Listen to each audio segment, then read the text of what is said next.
So, love bombing. So, yung love bombing daw is parang isang tactic o isang ginagawa na ino-overwhelm ka with love.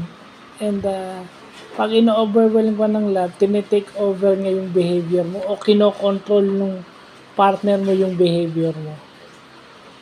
Yun daw, laging nagbibigay ng regalo, laging nagbibigay ng compliment, pero sila ay naiinis pag naglagay ka ng boundary.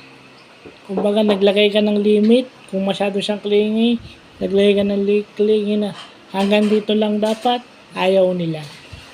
So yan, dun sa mga tao kasi, dyan minsan yung mga tao, hindi sila aware dyan sa mga sobra, yung palang tawag dyan, love bombing.